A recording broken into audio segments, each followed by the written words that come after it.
De plus en plus de voix s'élèvent pour demander à l'État d'intervenir dans la gestion économique des entreprises en difficulté. D'autres voix, par contre, s'insurgent contre ce patriotisme économique. Les cas ne manquent pas. ArcelorMittal, Jay-Z et même Montania en parlent de plus en plus de ce fameux droit de préemption qui donne à l'État la primauté d'acquérir une entreprise. Pour en parler avec nous ce soir, Smaïl Quadria, député du Parti des Travailleurs. Avec nous également Khaled Remouche, vous êtes journaliste, rédacteur en chef chargé de l'économie à Liberté. Malek Sarai, expert international, vous dirigez le cabinet Algerian International Consult. Également, ce soir, Monsieur Ali Harbi, vous êtes expert et membre de CARE. Vous dirigez aussi le AHC Consulting. Petite rétrospective donc du sujet de controverse ce soir, droit de préemption et nationalisation avec Yanel Ziyed. Cela se passait il y a quelques jours. Cévital annonçait en grande pompe son entrée à hauteur de 67% du capital de Michelin Algérie. À terme, le premier groupe algérien détenu par Saad Rabrab devait acquérir l'intégralité du capital de la filiale algérienne. Michelin Algérie avait indiqué un peu plus tôt et sans préavis la cessation de son activité, laissant plus de 600 employés dans la totale incertitude. Si rachat il y a, cela aurait permis de sauver les équipes commerciales et de support, sans pour autant offrir une quelconque garantie concernant le volet production. Peu de temps après cette annonce, le gouvernement jetait un pavé dans la mare. L'État algérien aurait émis un veto à cette transaction, invoquant son droit de préemption, afin d'éviter la fermeture pure et simple de l'usine de production de Besjarrah. Pour ce faire, le gouvernement pourrait opter pour la nationalisation de la filiale algérienne de Michelin, comme c'est le cas pour Jay-Z, une affaire qui traîne depuis plus de 4 années. Idem pour le complexe sidérurgique d'El Hadjar, avec qui le gouvernement serait proche de signer un accord prévoyant la prise de part majoritaire de l'État algérien dans ArcelorMittal Hannaba. Un scénario qui se répète et qui ouvre la voie à plusieurs questions. La nationalisation est-elle la meilleure ou la seule solution? Cette politique n'est-elle pas préjudiciable à l'instauration d'un bon climat des affaires? Ce droit de préemption, Smaïl Quadria, on en parle de plus en plus. Vous y êtes favorable en tant que député du PT? Très favorable, même. D'ailleurs, cette mesure elle a été prise afin de protéger l'économie nationale des transferts de propriété sans l'aval de l'État et de réduire le transfert de devises. Le deuxième volet, le bilan, il est là. Les chiffres parlent d'eux-mêmes. Après 12 années d'expérience de partenariat ou de privatisation au complexe d'El Hadjar, l'investisseur Arcelor Ispat à l'époque s'est engagé au maintien absolu des effectifs qui étaient de l'ordre de 11 200 travailleurs. Aujourd'hui, nous sommes à 5 600 travailleurs. L'investisseur étranger, à l'époque, s'est engagé à lancer un plan d'investissement de 175 millions de dollars. Sur le terrain, c'est des financements d'opérations de maintenance, ni plus ni moins. Aucun investissement. Côté aussi capacité de production, il s'est engagé à atteindre l'objectif de 1 500 000 tonnes d'acier par an après 4 années. Après 12 années, il arrive à produire 600 000 tonnes. Voilà, les chiffres parlent d'eux-mêmes. Sans parler de transfert de savoir-faire, de transfert technologique, rien de tout cela. Et au contraire, le marché, le complexe d'El Hadjar a perdu des parts de marché. La facture en devise d'importation des produits sidérurgiques en 2012 s'est élevée à 10 millions de dollars. Khaled Remouche, est-ce qu'on peut parler aujourd'hui effectivement d'un échec de la privatisation, notamment en ce qui concerne le cas ArcelorMittal? Je pense que c'est un cas de mauvaise privatisation. Bon, les chiffres parlent d'eux-mêmes. C'est que la facture importation de produits sidérurgiques, on est arrivé à un pic de 10 milliards de dollars. Si on prend seulement le produit, le rang à béton, qui devait être produit en quantité par le complexe d'El Hadjar, eh bien, le complexe d'El Hadjar arrive à couvrir une part très infime des besoins nationaux. Donc ce complexe n'a pas répondu aux besoins nationaux. Et moi, je pense que le rôle de l'État a été... je pense que l'État n'a pas été stratège dans cette opération. Et je vais vous dire pourquoi. Si, par exemple, il y avait, dans le cadre des privatisations, il y avait une disposition qui devait être introduite dans le cadre de la loi sur les privatisations, c'était ce qu'on appelait l'action spécifique. C'était projeté. On préparait une disposition qui s'appelait l'action spécifique. Avec cette action spécifique, l'État pouvait bloquer une décision, une mauvaise décision du principal, de l'actionnaire principal. Ce qui n'a pas été fait. Cette disposition, c'est du temps de Tamar, n'a pas été... Ce qui fait que l'État s'est trouvé, ne pouvait pas par la suite pouvoir contrôler les décisions stratégiques de l'entreprise. Donc c'est l'échec d'une privatisation. Ali Harbi, peut-on parler de l'échec des privatisations en général? Non, justement, moi je ne pense pas qu'on puisse dire que qu'on puisse tenir ce discours-là d'échec général des privatisations, dans la mesure où on rentre dans une approche strictement politique, et je dirais même politicienne de la question. Parce que si on dit échec des privatisations, ça veut dire qu'il ne fallait pas du tout engager de politique de privatisation dans ce pays. Donc je pose la question. Ou plutôt l'échec du processus, vous voulez dire? Peut-être que le processus, et c'est évident qu'en tant que processus, il y avait de nombreuses lacunes, c'est clair. Le bilan est à faire, mais je suis partisan d'un bilan remonté, reconstitué à partir des cas, c'est-à-dire de la somme des cas qui sont posés. Et je crois que dans le cas de Al-Hajjar, là aussi, je ne pense pas qu'on puisse parler d'échec. Il y a certainement beaucoup de choses à critiquer sur ce processus-là. Mais quand on dit échec de privatisation, on veut dire quoi? On veut dire qu'il ne fallait pas privatiser Al-Hajjar? Ou est-ce qu'on veut dire qu'il ne fallait pas le vendre à Ispat à l'époque? Donc la question est là. Ispat, qui est devenu Mittal, qui est devenu ArcelorMittal, c'est le premier groupe mondial sidérurgique. Aurait-on pu trouver un meilleur partenaire que celui-là? Ou bien aurait-il fallu garder dans une participation étatique à 100% le complexe tel qu'il était à l'époque, c'est-à-dire vraiment en situation de cessation de paiement, complètement coupé sur le plan commercial, isolé sur le plan technologique. Donc je crois que c'était une alliance qui était nécessaire. Dans le même temps, je dis effectivement qu'il y a un bilan à faire, il y a des critiques, et je crois que c'est ça le partenariat. Le partenariat veut dire qu'on se critique, on réévalue les choses. Mais là encore, je pense qu'aujourd'hui, le débat qu'il y a aujourd'hui sur la question de la... on dit nationalisation, mais j'aime pas tellement ce terme parce qu'il est un peu chargé politiquement. Je ne pense pas qu'il faut utiliser ce terme de renationalisation au sens politique du terme.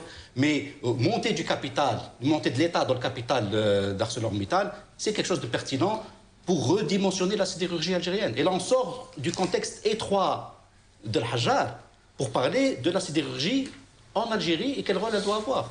Monsieur Serrail, la nationalisation est-elle une solution, comme le pense Monsieur Quadria? Je crois que le terme nationalisation fait peur à beaucoup de gens. Donc il faudrait à qui fait-il peur exactement, en tous les cas? Il fait peur d'abord à certains capitaines d'équipe private sector qui voudraient quand même reprendre, et c'est tout à fait normal, reprendre un peu de ces unités industrielles qui appartenaient à l'État. Néanmoins, ce qui nous intéresse, c'est d'abord dans quel contexte ces nationalisations ont été faites ou ces privatisations ont été faites. C'est dans un contexte très négatif, parce que l'Algérie était dans une situation douloureuse. Et donc là, il y a une très mauvaise préparation des textes d'abord, une très mauvaise préparation de l'approche. Et la preuve est que la preuve est statistique. Hein. Les statistiques, on ne peut pas les démentir. C'est très faible, donc c'est négatif. Maintenant, les expériences, il fallait les faire peut-être, mais pas dans un contexte pareil, pas dans un contexte tel que nous l'avons vécu.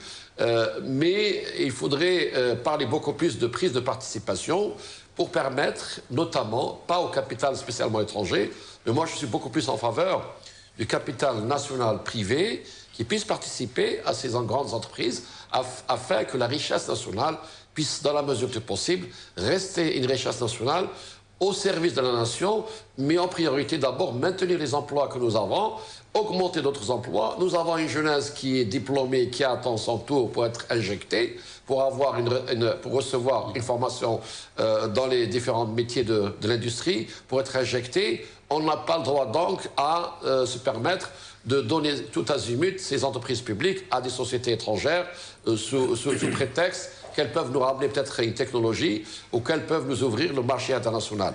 Si le marché international, nous n'avons pas réussi, c'est parce qu'il y a une faiblesse chez nous. Les structures de commerce extérieur d'Algérie sont encore extrêmement faibles. Nous n'avons pas une politique d'approche dynamique, nous n'avons pas d'agressivité marketing tel que nous la connaissons à travers le monde. Et si nous corrigeons nos erreurs, si nous améliorons notre système d'approche, si nous améliorons notre système d'attaque vis-à-vis du marché international, je pense que et grâce aux opérateurs algériens nationaux qui ont eu une certaine expérience depuis 30-40 ans, je pense qu'on peut reprendre un peu cette industrie qui se meurt, qui a été tuée par nous-mêmes. Tout ce que nous avons construit dans les années 70-80 a été complètement détruite sous la coupe de l'UFMI et de la Banque mondiale. Et la faiblesse de certains dirigeants, on s'est retrouvé avec une industrie morte à 40%. Merci, M. Sarraï. M. Rouadaya, vous pensez aussi, comme M. Sarraï, que la nationalisation fait peur aujourd'hui? À qui fait-elle peur? M. Sarraï, il est très clair dans son analyse. Ben, j'ai une petite... M. Harbi tout à l'heure a dit qu'on doit un peu sortir du débat politique. Donner son point de vue sur le prix du pain, c'est une position politique. Donc je reviens un peu. Je pose la question de M. Est-ce qu'il peut me citer un cas d'exemple de privatisation, de réussite? Moi, je peux lui citer une dizaine de cas. Je lui pose la question. Une dizaine de cas d'échec? Un exemple de réussite de privatisation. Un seul exemple. Ouais, je pense qu'à partir du moment où on a fait un choix en Algérie d'opter pour l'économie de marché, et j'espère qu'il y a un consensus sur ça. Parce que s'il n'y a pas ce consensus, ça veut dire qu'on remonte à la case départ déjà sur tout ce qui a été fait pendant les 20 dernières années. Donc je crois que si on a un consensus national sur l'action de l'économie de marché, c'est-à-dire que c'est aux acteurs du marché de diriger l'économie. Et que l'État doit avoir un rôle de régulateur, de mettre des lois et de faire respecter... Et non pas d'acteur économique direct, mais il peut être un investisseur. L'État peut être un investisseur à travers des leviers spécifiques. Mais M. Harbi, on a l'impression que ce consensus n'existe plus depuis longtemps. On se rappelle des propos de l'ancien Premier ministre Ahmadou Yahya, de l'actuel Premier ministre, qui écarte la révision de la règle du 51-49. Non, c'est un sujet. Je pense qu'il y a eu des expériences très malheureuses. Nous avons perdu beaucoup de temps, nous avons perdu beaucoup d'hommes, nous avons perdu beaucoup d'emplois, nous avons freiné le recrutement des jeunes diplômés, et la situation est très grave. Il y a une compression d'attente auprès des jeunes diplômés. Où est-ce qu'on va les mettre, ces gens-là? Et ils ont le droit d'avoir un job, ils ont le droit d'avoir une rémunération, ils ont le droit de se marier, ils ont le droit d'avoir un logement, ils ont le droit d'avoir une assurance sociale.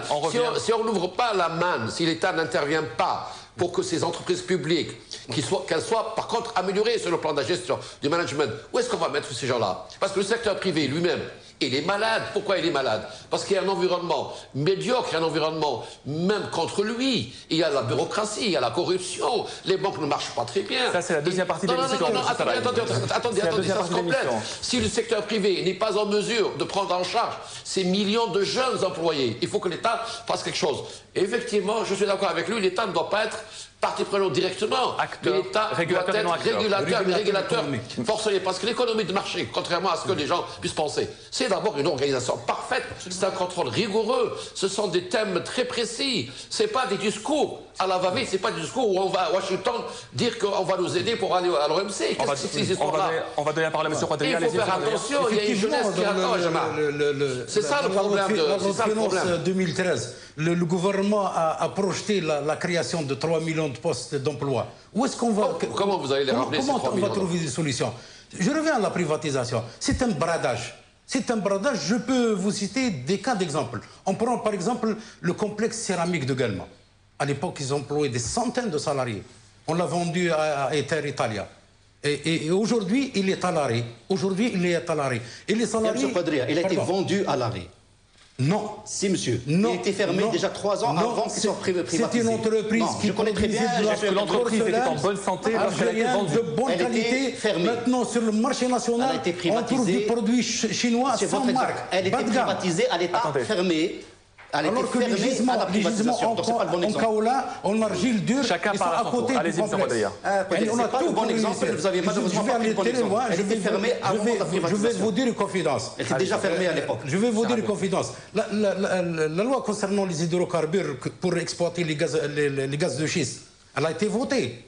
Eh bien, le complexe céramique de Guelma, actuellement, la technologie évolue. Les multinationales telles que Saint-Gobain, ils ont trouvé, ils ont fabriqué un produit qui ne pollue pas. C'est ce qu'on appelle les propans en céramique.